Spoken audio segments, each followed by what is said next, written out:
Neon is back at it again. We have a new horror film called Cuckoo. It's a strange one, it's a unique one, it's an unusual one. So let's talk about it.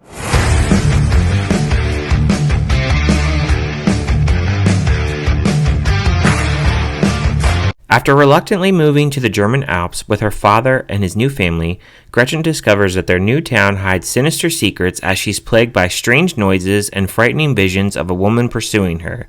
The film stars Hunter Schafer, Dan Stevens, Jessica Henwick, Marton Csokas, Mila Luau, Greta Fernandez, and Kaylin Moreau, and was directed by Tilman singer, and I've never seen any of his previous works. Going into Cuckoo, I only saw the trailer for this once, and I honestly didn't really remember it all that well because it was a little bit time back.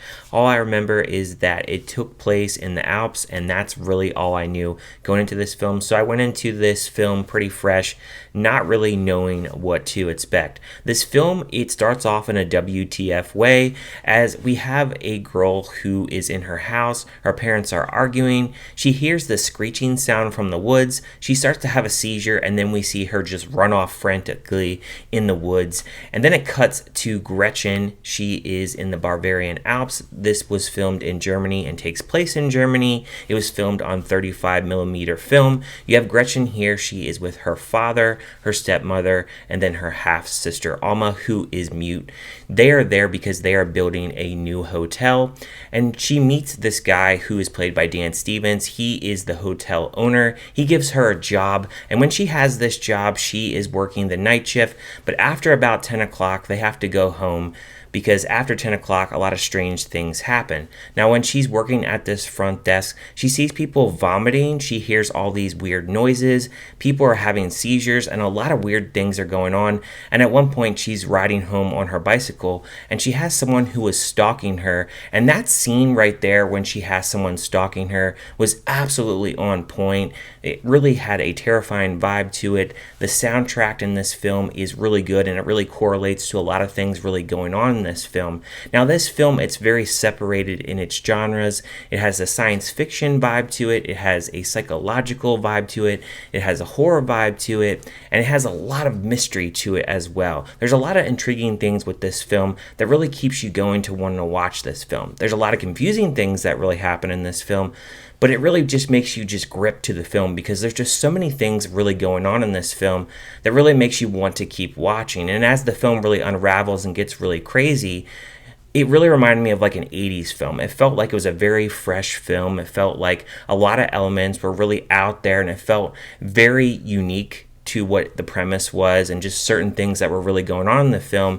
It had me intrigued and gripped the entire way. Dan Stevens is so good here. He really shows his range. He has this German accent, and he can talk in German as well.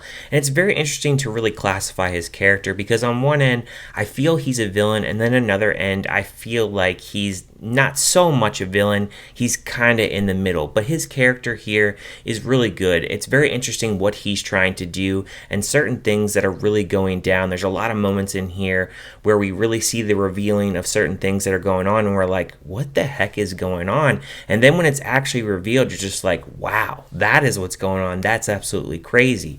Gretchen here, you can really tell that she has very much depression here. She is missing her mother. She's not really that close to her father, and you can tell also that she's just really struggling. In this film, she gets beat up a lot. She's bloody, she's bruised. She's having a lot of tragic things really happen to her in this film, and she's having a lot of things really mess with her mind. And so her mind here is really wandering all over the place, and then you add in the fact that this place that they're at is absolutely weird, strange things going on, things that she really can't figure out. There's this investigative piece that's going on as well, and then she's getting stalked as well. So she has so many things really going on.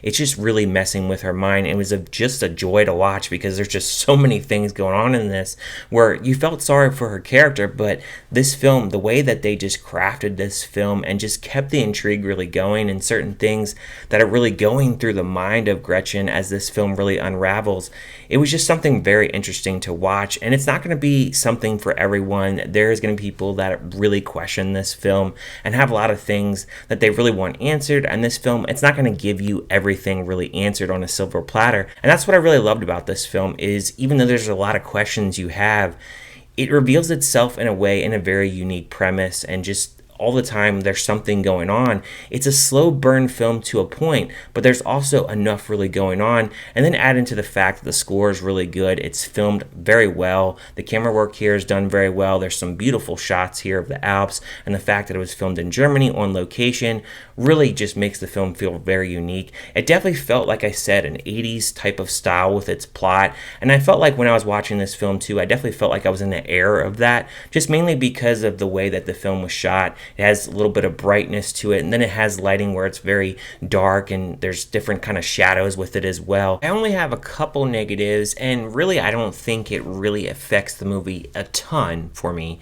But my first negative would be rewatchability. I don't know exactly how much rewatchability this film will have, but I am interested in checking it out again and probably picking it up on physical media, mainly because I think right now Neon, they are just swinging for the fences. I think they're taking a little bit more chances than A24 right now. I feel like they're really putting out very unique movies, and movies that I really want to talk about on this channel. Again, this is not going to be a film that's for everybody. It's super artsy, it's super out there, and some people, they're really not going to like this kind of style of film, which I completely understand.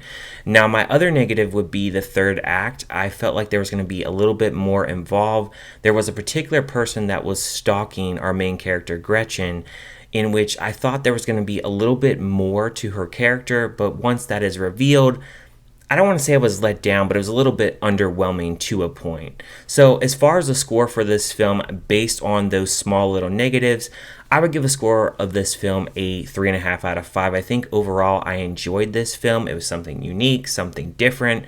Again, it's not going to work for everybody, and some people are going to go, okay, really artsy, not explaining everything, not my kind of style, completely understand. But overall, I enjoyed this movie for what it was. But I want to hear from you guys. What did you guys think about Cuckoo? Did you like it? Did you hate it? Did you just think it was kind of meh? And if you haven't checked it out yet, are you going to check it out in a theater, or are you going to wait for streaming or VOD? Leave any and all comments below.